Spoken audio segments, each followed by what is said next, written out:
Coming in, yeah, flex. I just wanna win, yeah. LABB, who we running with, yeah. 2233, I'm on 10 again. What is going on, guys? It is your host, Mike Santee, with another episode of the Questionable Content Podcast. Today's guest is Jose Mario. Check out his new single, Mala, on all platforms, and stay tuned during the break for a sneak peek at his upcoming single, Hecha.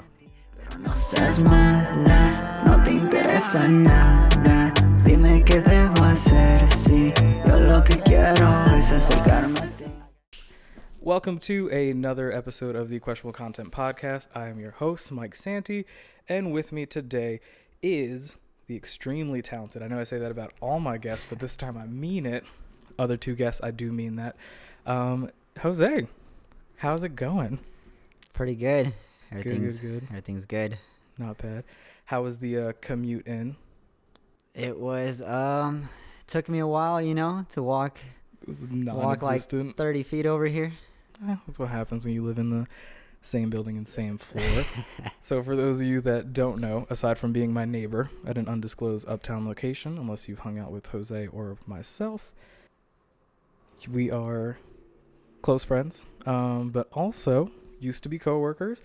And the important part, and why Jose's here, is because my man is a music producer, a rap artist, a Latin trap artist. Like, what don't you do musically? Let the people know, like, what you got going on right now. So I try to do it all. Mainly just, I'm an artist. I write my songs, do my own recording and mix and mastering. I don't make beats. That's the one thing that I don't do in my music projects, that I work with different producers depending on what kind of song we're doing. But yeah, I mean, everything else is pretty much me. Just right now working on a lot of Latin music in Spanish.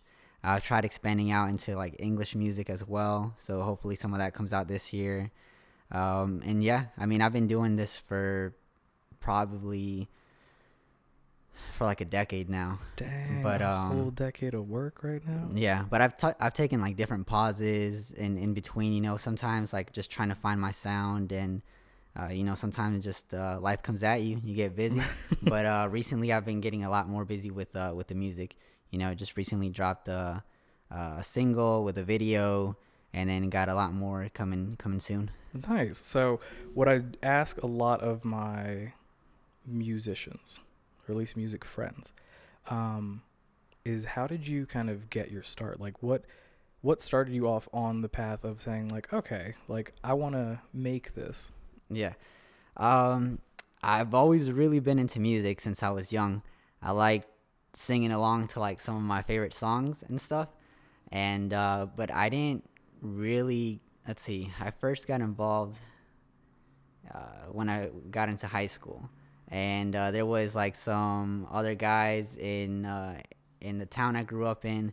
They were making music. Somehow ended up networking with them and recorded my first song there. What was your first song? Do you remember it? It wasn't just me. It was me and a bunch of other guys. It was like some rap song. As soon as I find it, I'm putting the link to it right down here. So Mike, remember, find Jose's song and put it right there. Yeah, this was like MySpace days. Oh no, maybe you won't find it. Maybe you won't find it. I can't even find my old music. So I mean, if you can find it, that'd be pretty funny. And so you mentioned kind of that life happens. It's like that for everyone, right? Where you kind of have this idea of what you want your life to be. You have your idea of like what the path is going to be. And then life says, you know what? Let's throw you a couple of curveballs. And I know for you, at least knowing you for, a few years now, it wasn't the most direct path, which is great because honestly for you, you do well in a lot of different areas. So there was like this short background, not short because pretty recent, but short background with the military. You want to talk on that real quick? Yeah. I mean, I was in the military, just in the reserves, but that took some time away from, committing to the music. And just, I think one of the hardest things with trying to be an artist is you have to find a way to like fund your projects. Everything from, like I have to get beats from producers, or if you don't know how to mix and master your own music, you got to pay somebody to do that for you, or whatever it is, music videos. And I think one of the the biggest hurdles in trying to make it with music and with life is you got to find that money to put into it. If you're not getting money from music, you got to find it from somewhere else and put it in. And that's, yeah. I mean, hey, it happens. I mean, gosh, it's kind of like that whole kind of Gary Vee thing where he's like, find your 9 to 5, and then from 5 till whenever you go to sleep, like just yeah, hustle exactly. it out. And that's kind of, I would say, at least from what I've seen, that would be almost like textbook you, where you have your day job, you do well at your day job. I mean, by most of the world standards, like you do pretty decent, like you got a nice little corporate job. But then as soon as you quote unquote clock out, it is straight into music and everything like that. So what's your process like when it comes to creating a song? Like take us from when it's an idea until it's like a track. Okay. What I like to do is I will pretty much every day throughout the day, anytime I get a break or maybe in the morning, after work, whatever, I will kind of listen to different beats that I have just on my phone that I get from producers. And I'll kind of just listen to them and see, sometimes it'll just click in my head and I'll come up with an idea. And then I'll pull out my phone really quick and just do like a quick voice memo on there, just like if it's a hook, if it's a verse, whatever it is. And I'll do that kind of throughout the week. And then really on the weekends is really when I record full songs, because during the week after work and things like that, like I'm just not in the zone to really record a full song after. So I'll just kind of start and sketch out ideas throughout the week. On the weekend or whenever I have a day off, I'll kind of run through the ideas that I had recorded during the week, and the ones that I like the best, I'll open up, my recording software. I use Pro Tools, and just start trying to expand on that idea. And sometimes it's maybe just 2 lines that I had thought of, but I'll try to finish out the whole song. And typically how it starts is just finding the melody. A lot of times it's just hitting record and just going along, finding a melody. Like it's not even words. Sometimes it's just mumbles and whatever sounds good. And then like some, I'll do a bunch of takes and then they'll all be trash. And then like there'll be like a good 15-second clip that I'm like, man, that sounds awesome. And then I'll put like lyrics to that flow. Okay. And that's pretty much how I build my my songs. Yeah, once I got the general idea of what I want to do, I'll go back into a final take, and then that's when you start mixing, mastering, you EQ and compression and whatever needs to be done.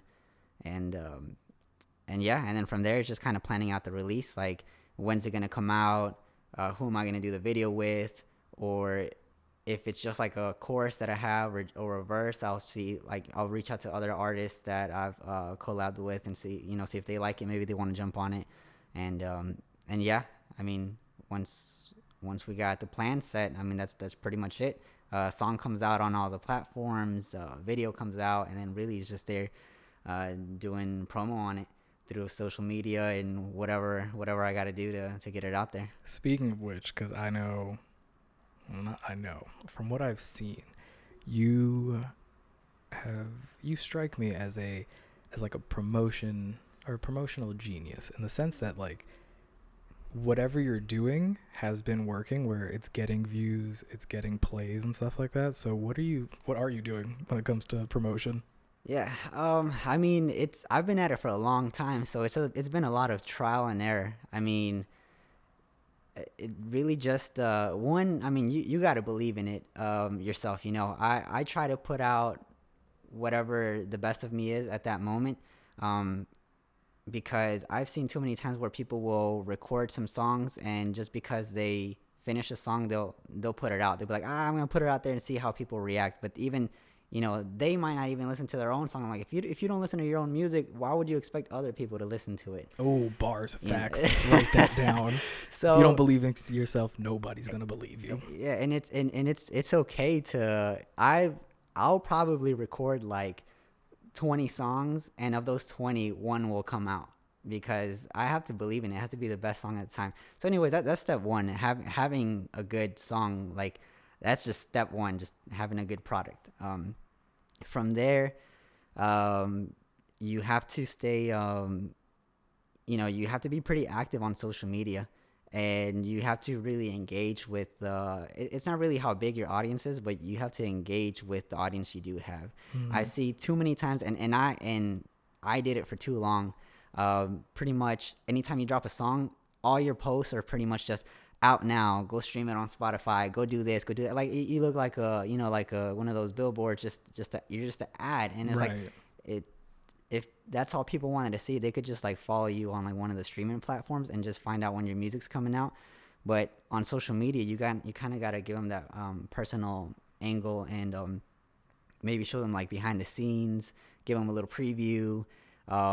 And then like sometimes I'll get people sending me videos of them like dancing to the music or singing to it. I'll use that to like, engage with people. Or one of the things I'm trying to do more of now is start to go live, and like some of the artists that I collab with, maybe just do a live with them, and just get people to comment and ask questions while we're on there, or maybe even while we're making the song, like before the song's even made, maybe kind of just reach out to people and have them comment and give their input. But I mean, that's the biggest thing. You just have to really be engaged with your audience. Too many people try to grow like followers and likes and all that, and they don't focus on what they already have. Now, what do you think would separate you from, would it be the promo, or is it something else that like separates you from, I would say you're not average, because there's no such thing as an average musician, but like your competition, if you want to call it? I mean, I think the biggest thing is I've just been consistent. I've seen a lot of very talented artists, especially here in Charlotte. I do think that I'm one of the, especially like in the Latin genre, I do think I'm one of like the top performing artists, talent wise. But I think the biggest thing is just consistency, because I've seen some guys come in and they'll put out some fire, man. I mean, stuff that I'm like, these guys are way better than me. But the problem is, after they put out the song, they don't promote it, or they can't follow it up, or the money runs out. And whatever, like life comes at you, right? Whatever it is, you have kids, or you lose your job, or whatever it is. And they just can't follow it up. And I think the biggest thing with me is I've just been consistent over the last, few years. And every project I just try to get better and better. I'm just trying to build a good foundation, so when something does pop off, I have like so much. I have stuff. Yeah. And you can kind of see the growth.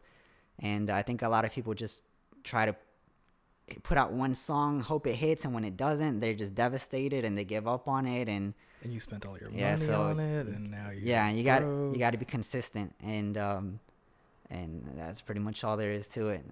So you talked on something that I find highly interesting, and you can disclose as much or as little information about this as you want. You kind of touched on like phases of life where like some people have kids, some people have families, houses, things like that. You've managed to not kind of fall into that plan of life, and so far, from all your successes and everything like that, you've managed to stay, for the most part, single. You've managed to stay single, but also like you're living in Charlotte. Yeah. I was about to say a whole bunch of madness.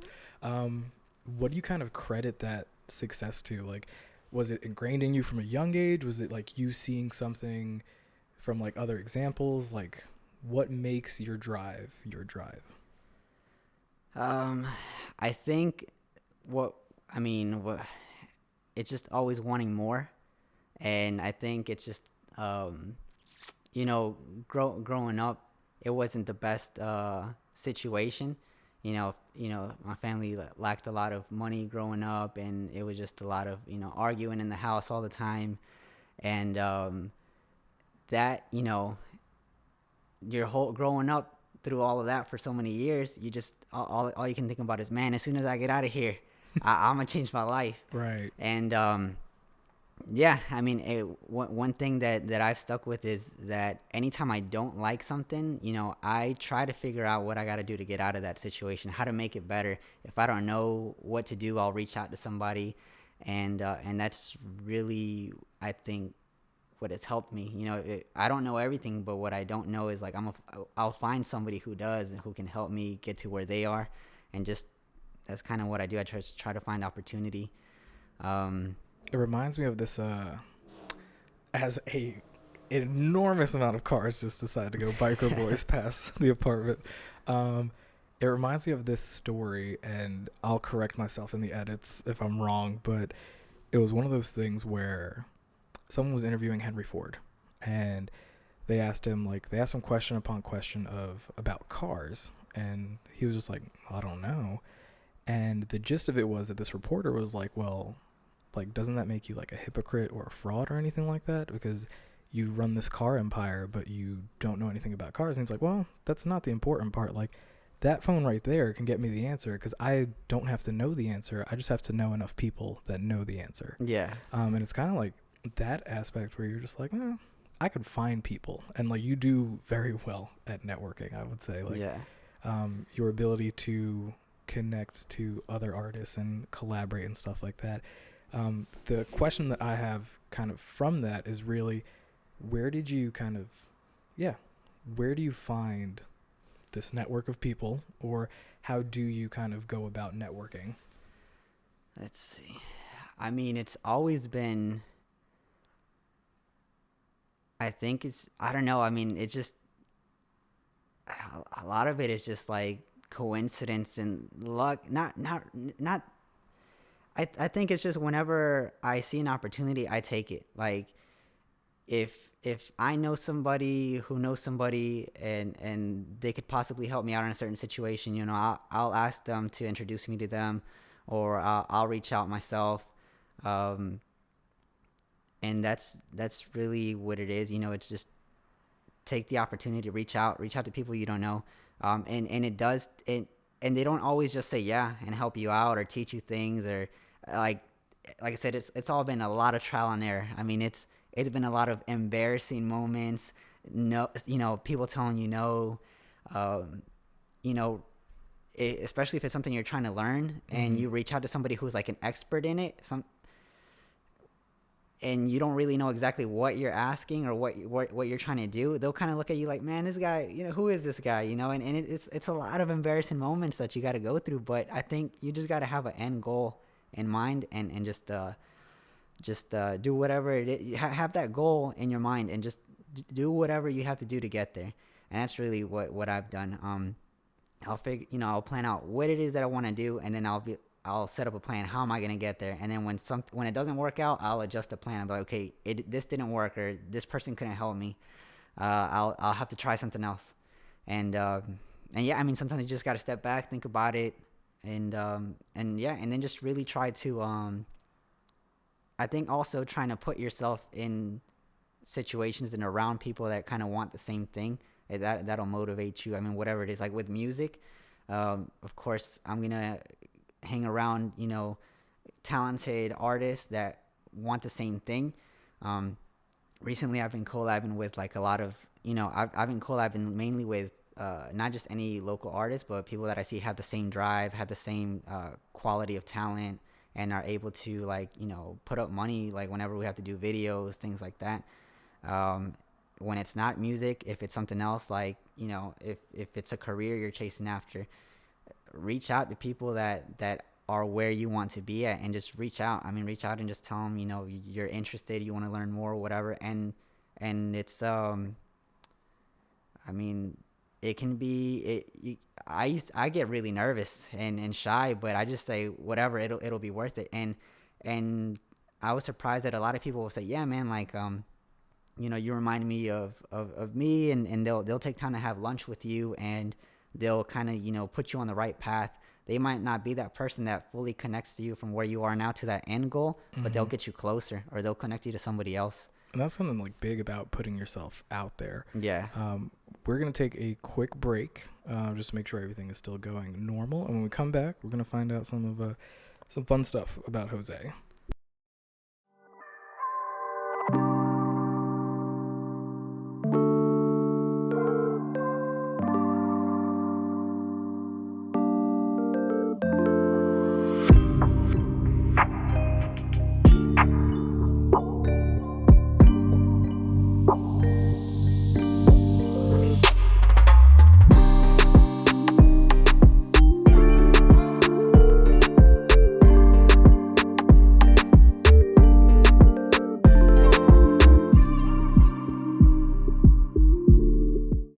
And we're back. So during the break, we were talking about your kind of your upbringing and stuff like that. So generally, and because I know that you're from, everywhere, I'll ask you the big question is, where are you from? Yeah. So every time I get that question, I always, I don't know if to answer where my parents are from, where I was born, or where I grew up. But my family's from Mexico. And I was born in LA, but we moved around a lot when I was young and pretty much settled down in North Carolina since I was 8. Okay. Where at in North Carolina? In Monroe. Grew up in Monroe, like 30 minutes south of here. Is that the same area code? Yeah. Oh, shit. Shouts out to 704-980 Monroe. Y'all got this. But yeah, okay. So with that, was there anything from Monroe, or was it your upbringing? I don't even know how that's a sentence, but what combined between the two kind of led to the influences that you have on your music? There was always music playing in the house, right? And then from what I've been told is, music runs in the family, and I'll touch on that in a little bit, but really I've always liked music, whenever my mom's blasting music in the house, when she's cleaning the house and you wake up early, I always just loved music, all kinds of music, the, Mexican music that she listened to. She listened to a lot of Selena. Oh, shouts to my girl, R.I.P.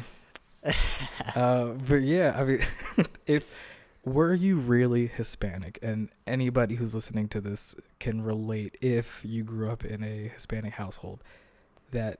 Is it really a question of your authenticity of being Hispanic if your mom woke you up every weekend cleaning, but also blasting God knows what music was on? It could be top 10 charts in Spanish, could be salsa, could be anything, but there is something in a Hispanic mother's DNA that says, I need to wake up at 7:30 in the morning and start cleaning everything, music full volume.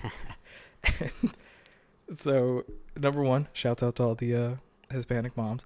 But yeah, so you said there was always music playing in the house. Always music playing in the house. And, from a young age, I've always liked a variety of different music. Like my dad was always listening to a lot of rock, and just, so I started liking that sound too. And, I get influence from all sorts of different kind of artists. I mainly make Latin music, but like my favorite kinds of music are just, are mainly English songs, English artists. I love listening to like The Weeknd. Like that's like one of my biggest influences, and that's why I've kind of been wanting to get into English music, to kind of be able to just, play around with different kinds of genres. So I've always had influence from just different kinds of music. And then another thing is, from what I've been told, I never met them, but my grandpa on my dad's side, and then my great grandpa, same thing. Apparently they were mariachis. Hey, man, it runs in the family. So that's the thing that I've had, like my mom and aunts and uncles always tell me. Like they're like, that's probably where you get like the music artist side from, just because that's what they did. Mans was out here. Yeah, pumping out tunes. Yeah, I've never met them though, so I've just seen pictures. Hey man, we got our own little Coco out here, bro. That's so racist. But the interesting part, from where that part of the family is say it for me one more time, because I always butcher the name of where your family lives in Mexico. Michoacan. Yeah, so my family mainly comes from Michoacan. Okay. And in Morelia, and then that's the city where a lot of them live, but there's a little pueblo, Etucuaro, that's where like a lot of my family comes from. And yeah, that's pretty much the main area where. That's where it's at. That's where it's at. That's where it's popping. So anybody else who's not from there, start your beef in the comments. It's fine. You heard it here first. Michoacan and Morelia. That's where it's gonna go. All right. Until y'all want to come and take the throne from Jose. But yeah, so there was a part in time, or I guess there's always a journey that leads you to where you're at now. And I remember you telling me partially that you started kind of your production process when it came or in regards to like collabing with people in Monroe or friends and stuff like that. Yeah. Can you talk a little bit more on that? Yeah, so I first started getting into music when I met some local rappers.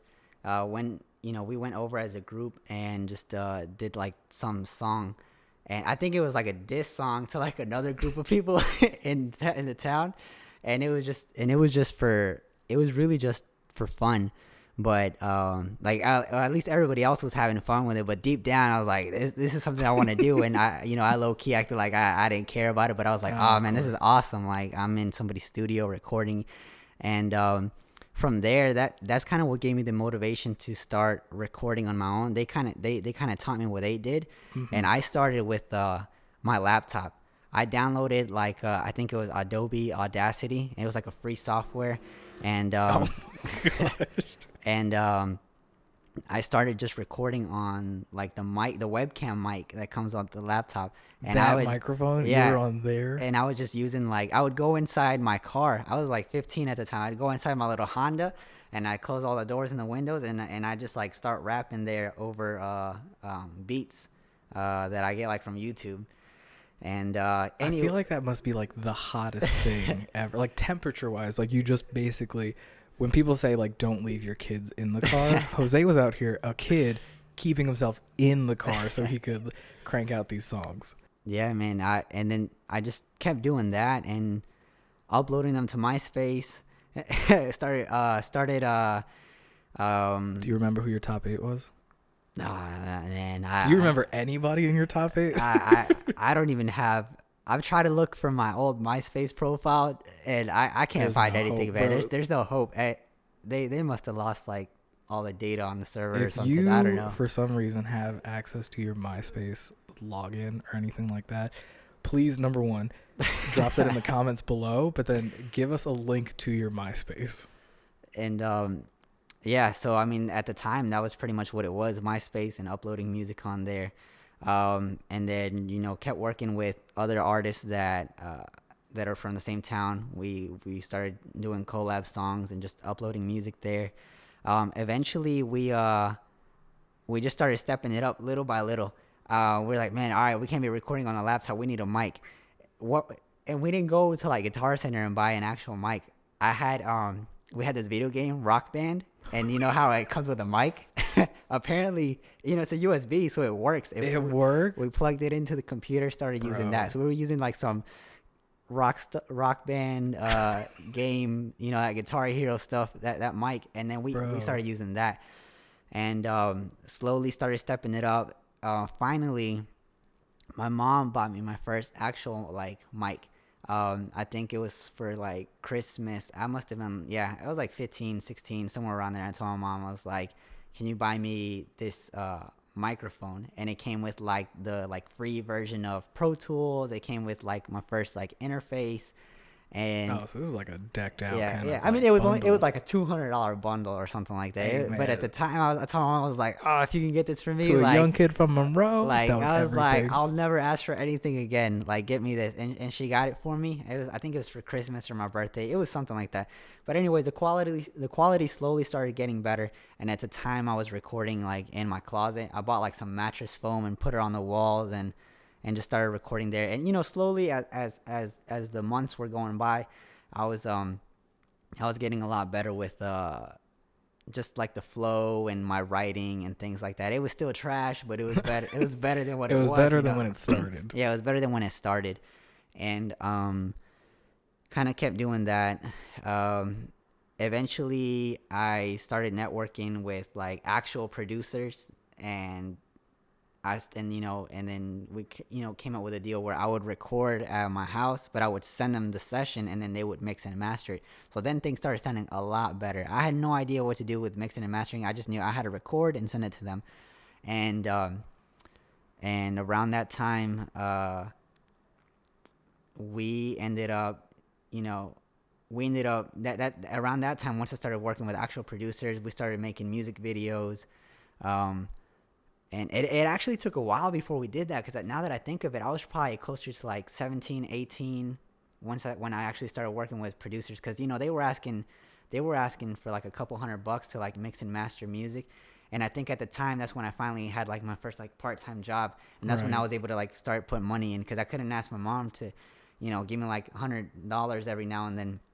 That was like a one-time thing, like give me the mic and that was it. So after that, I really had to, I had to go get money. I mean, I had to go, I don't know, sell vegetables at the flea market and stuff, Hey man, you gotta do what you gotta do. And, but around that time, that's when the music started sounding a lot better. Like when the mixing and master came in from actual producers, I started collabing a lot with, my boy Walter.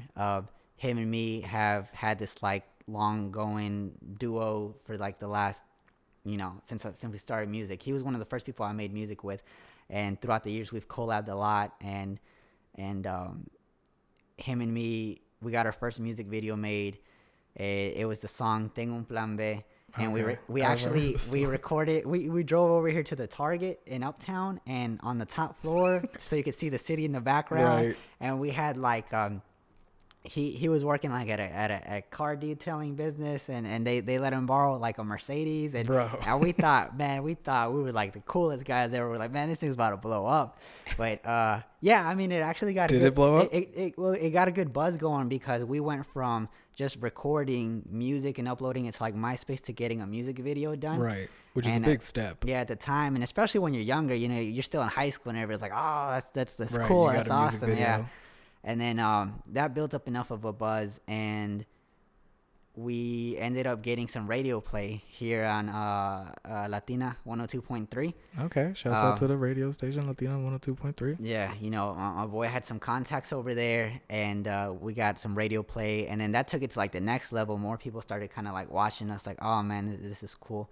And then from there, we just kept doing the music, recording, getting it mixed and mastered. We started doing some shows every now and then here at like some of the nightclubs and stuff. I remember that. We performed at one of the shows at it's Tequila House now. It used to be called La Torres, and we performed there.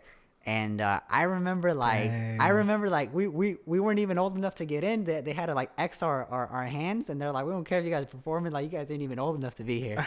And but I remember that was like one of the best shows we had. We had a lot of friends come out that night, and they were really supporting us. And we kept doing a couple shows throughout the years, and not all of them went as good. I mean, we've been booed off stage before. Dang. And it just sucks, because you're out there trying to do your thing, and it's just like, they're not vibing. They're not feeling it. It's one thing for them not to feel it. Like some people like audibly like tell you that they don't like it. Oh man, it hurts, but it's like I knew at that point is what I wanted to do, because even that didn't stop me from continuing to make music. Right. I was like, I don't care, whatever.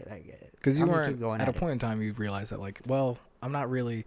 Yes, I'm doing it for people to enjoy and people to listen to. Yeah. But kind of going back to what you said before, where you have to, I mean, for lack of better words, you got to vibe with yourself first, or else nobody else is going to ride with you. Right.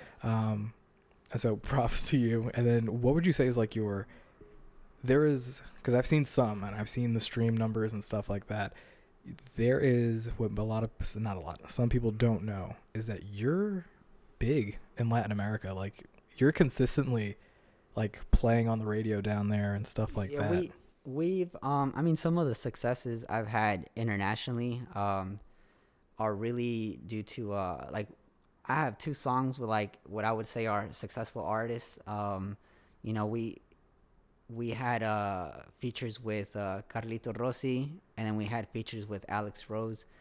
And those are the ones that really get us more noticed because, you know, they're big artists. So, like, their fans are going to check out that song more than they're going to just check out songs from us if they've never heard us. Right. So that really is what drives up, like, the streams. You know, we've hit, I think we've hit over 300,000 streams on one of them. And the other one did pretty good, too.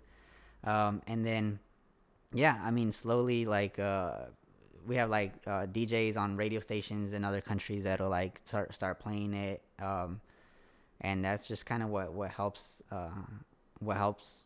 with the promo and with the streams and getting known out there. And really, we're just trying to keep breaking another barrier. Like, I mean, we get streams in other countries, but and then we've done shows locally. The next thing that we've been trying to do is start doing shows outside of Charlotte and potentially outside of the country. And I think that's our next barrier that we got to break. Yes, take me with you. Questionable content exclusive behind the scenes. The J Mario tour. Yeah. Dang, that's awesome. So where can people find you? So pretty much all my social media is just Jose Mario and 5 underscores after that. That's it. My name is so common that I had to add 5 underscores, and I used to have like the music. I used to have a different username with like music attached to it, but I took it away because I've been trying to expand outside of music too. Right. So I kind of just changed it to like my name, and then I've never really been one to like come up with like some creative nickname, and like I never really felt close to any of like the nicknames, so I was like, I'm just gonna use my name, and I mean that's my name. I'm like, whatever, I'll just yours. You might as well rock with it. You might as well go with it. Yeah. And so Jose Mario, 5 underscores. 5 underscores, and that'll find me on Instagram, Twitter, TikTok. My man's got a TikTok. I got now. a TikTok. If you don't have a TikTok in 2020, what are you doing in quarantine? Yeah, I got a TikTok, and then you know, you can just look up Jose Mario, and like the single I'm promoting right now is Mala. So you put in like Jose Mario Mala, that probably pull up YouTube, on Facebook. Yeah. So yeah, and like you just mentioned, you've got your most recent single right now, music video at least, is Mala. Yeah. You've got another one coming out soon, right? Probably by the time, well, it'll probably be out close enough to when this video comes out. Yeah, it'll probably come out a few days after this. Yeah. So what's it called? It's the song after that is gonna be called Hecha. Nice. Yeah. So I'll touch back on. So Mala was the one that I dropped like two weeks ago, 2-ish weeks ago, and that one is just me. It's just my single. It's actually my first music video by myself, because a lot of the songs that I dropped before that we did music videos to were with groups of artists, because I've always worked with my boy Walter. Right. You can look his music up. He goes by WI Mexican Boy. I've worked with Vega VM, which is a Puerto Rican artist here in Charlotte also. But yeah, this was my first like solo music video, and I went out to Raleigh. I wanted to like expand outside of Charlotte, and I did that video out there, and it's had some pretty good success. I've gotten a lot of good reactions. Right now I'm pushing it heavy on social media. But the video we got coming out soon is it's a new song, also hasn't came out, but it's called Hecha, and that one is a collab with WI, and then also Joshua, which is a Dominican artist here in Charlotte, who I've collabed a lot with. We collab with a lot of other artists, but us three seem to be like consistently collabing together as a group, and we got a lot of projects that are going to be coming out soon. And then so with Hecha, we've had it recorded for a while, but we finally got around to doing the music video. We did the video with Edgar Olvera, who's done like 99% of our videos. Yep, I see him on every video you guys have. Yeah, and he's one of the best here in Charlotte, and I mean, Hecha will be out. It's a good song. It's catchy. It's got like a hard reggaeton beat for like the club to dance to, And cause the song that I got, Mala, it's like more of a dance hall romantic, you know. But Hecha is like it is a banger. You gotta go perrear to it.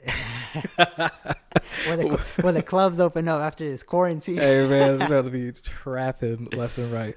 Well, thank you for coming on to the podcast. I appreciate you. Go follow Jose Mario.